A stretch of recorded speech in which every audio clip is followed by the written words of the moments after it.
الحمد لله نحمده ونستعينه ونستغفره ونؤمن به ونتوكل عليه ونعوذ بالله من شرور أنفسنا ومن سيئات أعمالنا من يهده الله فلا مضل له ومن يضلل فلا هادي له ونشهد أن لا إله إلا الله وحده لا شريك له ونشهد أن سيدنا ومولانا محمدا عبده ورسوله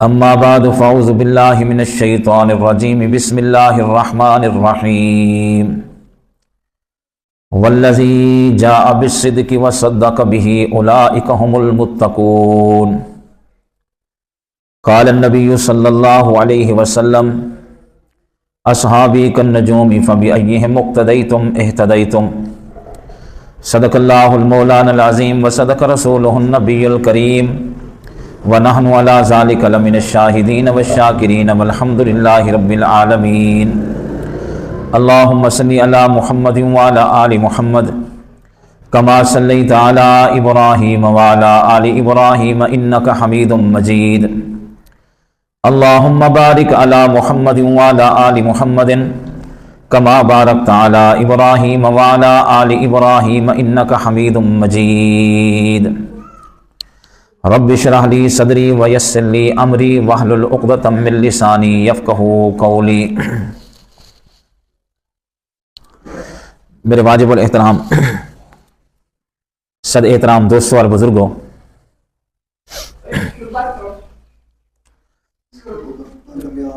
آج ہمارے اندر کمی ہے تو عمل کی کمی ہے۔ سناتے بھی بہت ہیں، سنتے بھی بہت ہیں، لیکن کامیابی کا دار و مدار وہ سننے اور سنانے پر نہیں، کامیابی کا دار و مدار جو کچھ سنا یا سنایا اس پر عمل کرنے پہ ہے۔ ہمارے اندر عمل کی کمی ہے۔ کامیابی ہے عمل کرنے میں۔ ام حبیبہ رضی اللہ تعالیٰ عنہ حضرت معاویہ رضی اللہ تعالیٰ عنہ کی بہن ہیں اور حضور علیہ الصلوۃ والسلام کی بیوی ہیں۔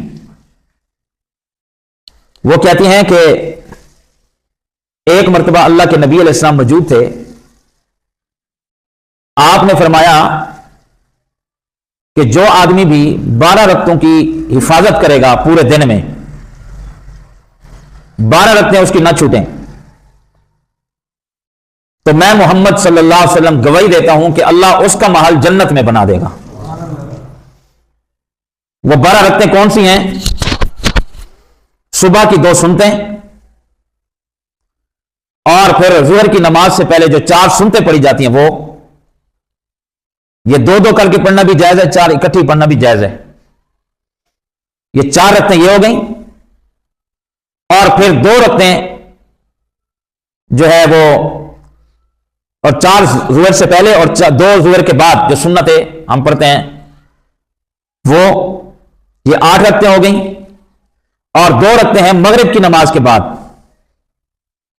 یہ 10 رکعتیں ہو گئیں، اور 2 رکعتیں جو عشاء کی نماز کے بعد ہم سنت پڑھتے ہیں، یہ 12 رکعتیں ہو گئیں۔ ام حبیبہ کہتی ہیں کہ اللہ کے نبی نے فرمایا جو 12 رکعتیں روزانہ یہ پڑھے اور ان کو چھوڑے نہیں، تو میں گواہی دیتا ہوں کہ اللہ اس کا محل جنت میں بنا دے گا۔ حضرت ام حبیبہ کہتی ہیں رب کعبہ کی قسم ہے، پہلے میں کبھی پڑھتی کبھی، کیونکہ اجازت تھی، لیکن جب سے یہ میں نے حدیث سنی، بارش ہے، آندھی ہے، میں بیمار ہوں، میری کبھی یہ 12 رکعتیں نہیں چھوٹی، کیونکہ اللہ کے نبی کی زبان سے وعدہ ہے کہ اللہ اس کا محل جنت میں بنا دے گا۔ تو اصل چیز عمل ہے۔ جو چیز صحابہ کرام نے سنی اس پر عمل کیا ہے۔ آج ہر چیز ہمارے پاس موجود ہے، لیکن نہیں ہے تو ہمارے پاس عمل نہیں ہے۔ اور کامیابی کا دار و مدار کس پہ ہے؟ بولو۔ جو سنو قرآن اور سنت کے اس پر عمل کرو، انشاءاللہ کامیابی کامیابی ہے۔ جو بات سنی اس پر عمل کرنا شروع کر دو تو اس پر کامیابی ہے۔ اللہ کیسے عمل کریں؟ اللہ نے فرمایا جیسا کہ میرے نبی کے یاروں نے عمل کیا ویسے تم بھی عمل کر لو۔ تو ان کے لیے جیسے جنت کی بشارت تھی، اللہ تمہارے لیے بھی جنت کی بشارت دے دے گا۔ اور نبی کے یاروں میں سب سے زیادہ فضیلت جس کو ملی ہے وہ ہے سیدنا ابو بکر صدیق رضی اللہ تعالیٰ عنہ۔ کس وجہ سے ملی ہے؟ کہ عمل بھی بڑا ترکڑا ہے۔ کتنا عمل ہے، اندازہ کریں اس حدیث سے اس شخص کا مقام۔ فرمایا لوگوں تمہیں بتاؤں کہ ابو بکر کے اور تمہارے ایمان میں کتنا فرق ہے۔ اس حدیث کو سنو توجہ سے، ابو بکر اور تمہارے ایمان میں کتنا فرق ہے۔ اللہ کے نبی نے فرمایا اگر اللہ تعالیٰ ترازو کے ایک پلڑے میں میرے ابو بکر کا ایمان رکھ دے اور ترازو کے دوسرے پلڑے میں اللہ پوری امت کا ایمان رکھ لے تو اکیلے ابو بکر کا ایمان میری پوری امت کے ایمان سے زیادہ ہے۔ اندازہ کرو، پوری امت کا ایمان ایک طرف ہو، حضرت عمر سے لے کر آخری صحابی تک، امام ابو حنیفہ سے لے کر امام مالک تک، امام مالک سے لے کر امام اصفہانی تک، امام اصفہانی سے لے کر سعید ابن جبیر تک، سعید ابن جبیر سے لے کر عبداللہ ابن مبارک تک، عبداللہ ابن مبارک سے لے کر جو ہے امام بخاری تک، امام مسلم تک، اور امام جو ہے پیر عبد القادر جیلانی تک، اور پھر علماء اتقیاء اصفیاء، شیخ الحدیث، شیخ القرآن، امام فقیہ، کتب ابدال، یہ سارے ترازو کے ایک پلڑے میں رکھ دیا جائے ان کا ایمان، لرجحت بہن، اکیلے ابو بکر کا ایمان سب سے زیادہ ہے۔ آپ اندازہ کریں، اور میں آج چند خصوصیات بتاؤں گا کہ ایمان کیوں زیادہ تھا سیدنا ابو بکر صدیق رضی اللہ تعالیٰ عنہ۔ صحابی بننا بندے کے اپنے بس میں نہیں ہے، کوئی بندہ اپنی مرضی سے صحابی رسول بن جائے یہ کبھی نہیں ہو سکتا۔ بھئی نبوت کا انتخاب بھی کون کرتا ہے بولو؟ جس کو چاہتا ہے نبی بنا دیتا ہے، اپنی مرضی سے کوئی نہیں بن سکتا، چاہے اس کے پاس علم ہو، پیسہ ہو، طاقت ہو، اور پوری دنیا کی فوج اس کے ساتھ لگ جائے، اور پوری دنیا کا میڈیا اس کی سپورٹ میں لگ جائے، پوری دنیا میں سپر پاور کہنے والا اس کی سپورٹ میں لگ جائے، یقین کریں وہ دنیا کا دجال بن سکتا ہے، اللہ کا نبی نہیں بن سکتا ہے۔ کیا یہ مرزا قادیانی کے پاس وسائل کم تھے یا کم ہے؟ آج پوری دنیا کفر جو ہے وہ مل کر ختم نبوت پہ یلغار کر رہا ہے، میڈیا اس کی سپورٹ میں، کافر اس کی سپورٹ میں، فوجیں اس کی سپورٹ میں، عدالتیں اس کی سپورٹ میں، تو کیا نبوت چل گئی ہے؟ نہیں چلی۔ ہر بندہ بچے کی زبان پہ اس جیسا دجال کائنات میں کوئی نہیں ہے، ہزاروں قیامتیں برپا ہو سکتی ہیں، رب بن کے عرش پہ جا کے نہیں سکتا، محمد بن کے فرش پہ کوئی آ نہیں سکتا۔ یہ عقیدہ ہے یا نہیں بولو؟ کیوں؟ نبی اپنی مرضی سے نہیں بنتا، نبی وہ بنتا ہے جس کو رب چن کر اس کے سر پہ نبوت کا تاج رکھ دیتا ہے۔ یہ رب کا انتخاب ہے، اپنی مرضی سے کوئی نہیں بن سکتا۔ اگر بننے کی کوشش کرے تو بچہ بھی دجال کہے گا، بڑا بھی دجال کہے گا، بوڑھا بھی دجال کہے گا، موت اس کی لیٹرین کے اندر آئے گی، قیامت کی صبح تک اس پر لعنتیں برستی رہے گی، کیونکہ یہ وہ مقام نہیں جو علم سے ملتا ہو، دولت سے ملتا ہو، فوجوں سے ملتا ہو، طاقت سے ملتا ہو، یا سپر پاور امریکہ کہنے والا اس کو یہ ٹائٹل دے دے کہ یہ نبی ہے۔ یہ نبوت کا تاج کسی دولت سے نہیں ملتا، نبوت کا تاج ملتا ہے تو رب رحمان کے انتخاب سے ملتا ہے، اپنی مرضی سے کوئی نہیں بن سکتا۔ اور دوسرا جو عہدہ ہے، دوسری جو صفت ہے، خصوصیت ہے، منصب ہے، وہ منصب صحابیت ہے۔ کیا ہے بولو؟ منصب نبی بھی رب چن کے بناتا ہے جس کو نبی بنانا ہے، اور صحابی بھی رب چن کے بناتا ہے جس کو کیا کرنا ہے۔ کئی صحابی ایسے ہیں جن کے پاس اتنا علم نہیں تھا، امام حنیفہ کا علم بہت ہے۔ کئی صحابی ایسے ہیں جن کے پاس اتنا عمل نہیں تھا، پیران پیر عبد القادر جیلانی کی بزرگی بڑی ہے۔ کئی صحابی ایسے ہیں جن کو صرف چند احادیث مبارکہ یاد تھی، میرے نبی کی مجلس میں تھوڑی دیر بیٹھنا نصیب ہوا ہے۔ امام مالک کا علم تو بڑا ہے، امام شافعی کا علم تو بڑا ہے، احمد بن حنبل کا علم تو بڑا ہے، امام بخاری کا علم بڑا ہے، امام مسلم کا علم بڑا ہے۔ یہ بڑے بڑے علم والے دنیا میں سے گزرے ہیں۔ صحابہ ایسے بھی گزرے ہیں جو دیہاتی تھے، جن کے پاس علم نہیں تھا، لیکن یہ ایک دوسرے کے اوپر کھڑے ہوتے ہیں۔ ایک کتب آ جائے، اس کے اوپر ابدال آ جائے، اس کے اوپر مفتی آ جائے، شیخ الہند آ جائے، شیخ العرب آ جائے، شیخ الحدیث آ جائے، خطیب ادیب آتے رہیں، ایک دوسرے کے اوپر کھڑے ہوتے رہیں۔ پھر پیران عبد القادر جیلانی کھڑا ہو جائے، اس کے اوپر بختیار کاکی کھڑا ہو جائے، اس کے اوپر معین چشتی اجمیری کھڑا ہو جائے، اس کے اوپر امام بخاری، امام مسلم، یہ سارے محدث کھڑے ہو جائیں، اس کے اوپر امام مالک شامی کھڑا ہو جائے، ابو حنیفہ کھڑا ہو جائے، ساری امت ایک دوسرے کے اوپر کھڑی ہوتی رہے، رب کعبہ کی قسم ہے محمد کے صحابی کے قدموں کو بھی ہاتھ نہیں لگا سکتے۔ آواز تو نہیں ہے، وہ کسی کو ہاتھ، لہر چلی گئی، یو پی سے لائیں، وہ میرے نبی کے صحابی کے قدموں کو، آواز بھی تھوڑی کھولیں، میرے نبی کے صحابی کے قدموں کو بھی ہاتھ نہیں لگا سکتے۔ کیوں؟ کہ علم سے صحابی نہیں بنتا، عمل سے نہیں بنتا، بزرگی سے نہیں بنتا۔ صحابی بنتا ہے تو رب رحمان کے انتخاب سے بنتا ہے۔ جس کو چاہے، آپ نے الٹا بند کر دی، جس کو چاہے وہ اللہ کے نبی کا کیا بنا دے؟ بولو نا، ادھر دیکھو، آپ کیا بنا دے؟ صحابی بنا دے۔ امام مسلم نے اپنے مسلم شریف کے مقدمے میں ایک واقعہ لکھا ہے، امام اصفہانی کا۔ کہ اگر کوئی اپنی مرضی سے صحابی بنتا تو امام اصفہانی کی قربانی کچھ کم نہیں تھی. بہت بڑے محدث اللہ کے نبی کی زندگی میں ایمان لائے، بس ایمان لے آئے اور علم حاصل کرتے رہے.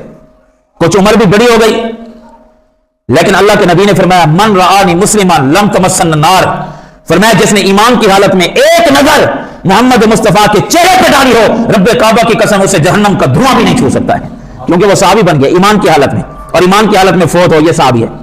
امام اصفہانی کے بیٹھے بیٹھے دل میں جذبہ پیدا ہوا کہ اللہ کے نبی کا دور ہے، صحابہ کو ملتا ہوں اور اللہ کے نبی کے پاس نہیں جا سکا، مجھے مقام صحابیت تو نہیں ملے گا.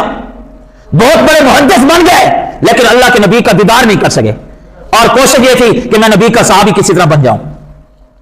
امام اصفہانی نے بڑھاپے میں سفر باندھا، بچوں کو بلایا کیونکہ بہت دور تھے، ملک در ملک سفر تھا. امام مسلم نے مقدمے میں لکھا ہے کدھر اپنے بچوں کو بلایا کہ میں اللہ کے نبی کے دور میں ایمان لایا، اللہ کے نبی کی احادیث مبارکہ یاد ہیں لیکن مجھے صحابی ہونے کا مقام نہیں ملا. اب میں اس طرح کرتا ہوں، سفر باندھتا ہوں، سامان سفر، اور ہجرت کرتا ہوں. کہاں؟ سیدھا مدینہ منورہ. کہو سبحان اللہ. وہاں جا کر اللہ کے نبی کے چہرہ اقدس پر ایک نظر میری پڑ گئی، رب کعبہ کی قسم ہے میں بھی صحابہ کی لسٹ میں شامل ہو جاؤں گا. بوڑھا آدمی. بچوں نے کہا کہ سفر بہت ہے، اکیلے جاؤ گے، اس وقت یہ اونٹوں پہ سفر ہے، گدا گاڑیوں پہ سفر ہے، آپ اگر اونٹوں پہ جاؤ، گدا گاڑی پہ جاؤ نہیں پہنچ سکو گے، عمر آپ کی زیادہ ہے اور مدینہ ہزاروں میل دور ہے. کہنے لگا میں قربانی دوں گا، جنگل کا، بیابان کا راستہ، پہاڑوں کا راستہ، وادیوں کا راستہ میں کراس کروں گا لیکن اللہ سے انشاءاللہ مقام صحابیت حاصل کروں گا. سفر تیار ہوا، اپنی اولاد کو الوداع کہا اور یہ کہا کہ ویسے اللہ ملائے تو اللہ کی شان ہے، ظاہری طور پر اب نہ تم میرا چہرہ دیکھ سکو گے میں نہ تمہارا چہرہ دیکھ، کیونکہ اب آئے اور واپس پھر آ نہیں سکوں گا، راستے میں موت آئے گی، عمر اتنی بڑھ گئی ہے. امام مسلم نے مقدمے میں لکھا ہے جب امام اصفہانی چلا تھا، امام اصفہانی کی کمر سیدھی تھی، چلتے چلتے چلتے چلتے اتنا مشکل سفر تھا کہ امام اصفہانی کی کمر بھی جھک گئی، اب کھڑے بھی نہیں ہو سکتے تھے. لیکن ابھی مدینہ نہیں پہنچے. کیوں آ رہے ہیں؟ تاکہ اللہ کے نبی کی مجلس میں ایک مرتبہ بیٹھ جاؤں، دیدار کر لوں، مقام صحابیت مل جائے. اب چل رہے ہیں کئی مہینے گزر گئے، سال کے سال گزر گئے، سفر باندھ رہے ہیں. آپ اندازہ کریں کمر جھک گئی، بوڑھے ہو گئے، لیکن اللہ کا کرنا یہ ہوا کہ اتنی مشکل سفر کرنے کے باوجود وہ مدینہ منورہ پہنچ گئے. خوش ہو گئے، کانپتے جسم کے ساتھ مدینہ کی گلیوں سے گزرتا ہوا امام اصفہانی گیا. چہرہ نورانی ہے، محدث ہے، میرے نبی کے دور کا مسلمان ہے. مدینہ کا سفر کیوں کر رہا ہے؟ تاکہ مقام صحابیت مل جائے. راستے میں آئے، ایک شخص ملا، میرے نبی کا صحابی عبادہ بن صامت. کہنے لگے السلام علیکم. وعلیکم السلام. تم کون ہو؟ میں اللہ کے نبی کا یار ہوں عبادہ بن صامت. تم کون ہو؟ میرا نام اصفہانی ہے، محدث ہوں، میں اللہ کے نبی کی حدیثوں کو یاد کر چکا ہوں، فلاں علاقے اصفہان سے چلا ہوں. کیوں آئے ہو؟ تاکہ اللہ کے نبی کا دیدار کر کے مقام صحابیت حاصل کروں. جلدی بتاؤ مجھے اللہ کے نبی کا پتہ، تاکہ ایک نظر مرنے سے پہلے نبی کے چہرے پہ ڈال دوں، مجھے مقام مل جائے. عبادہ بن صامت نے امام اصفہانی کو سینے سے لگایا اور کتنی دیر تک روتے رہے. پر میں کئی سال میں سفر کر کے آیا ہوں، جنگل پہ ابان کا سفر کیا ہے، پہاڑوں کا سفر کیا ہے، وادیوں کو کراس کیا ہے، تاکہ میں نبی کا یار بن جاؤں. اب عبادہ بن صامت سینے سے لگا کر رو رہے ہیں. کہنے لگا رونا بند کرو، پہلے مجھے نبی کا دیدار کرنے دو، کہیں میری روح نہ پرواز کر جائے. تو عبادہ بن صامت نے کہا رو اس لیے رہا ہوں، ابھی اللہ کے نبی کی قبر پر مٹی ڈال کے میں واپس آ رہا ہوں. امام مسلم نے مقدمے میں لکھا امام اصفہانی چیخ ماری، بے ہوش ہو گئے. کئی دیر تک ہوش نہیں آیا، پھر آنکھ کھولتے بے ہوش ہو جاتے.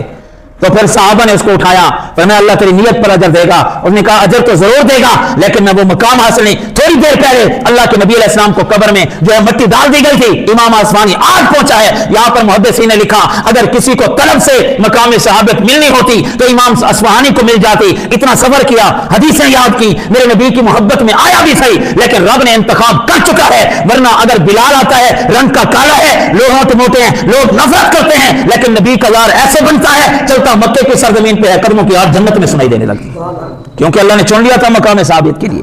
وہ حدیث میں آپ کو سناتے رہتا ہوں مسند احمد کی. ایک شخص آیا دور سے، میرے نبی کا قافلہ جا رہا ہے اور وہ ملنے بھی نہیں آ رہا تھا لیکن طلب تھی کہ کبھی اللہ مجھے اپنے نبی کا دیدار کرا. صرف طلب تھی لیکن سفر نہیں باندھا. لیکن اللہ نے جس کو چن رکھا ہو صحابیت کے لیے، وہ نہ بھی آنا چاہے، اللہ میرے نبی کو وہاں پہنچا کر اس کو دیدار کرا دیتا ہے.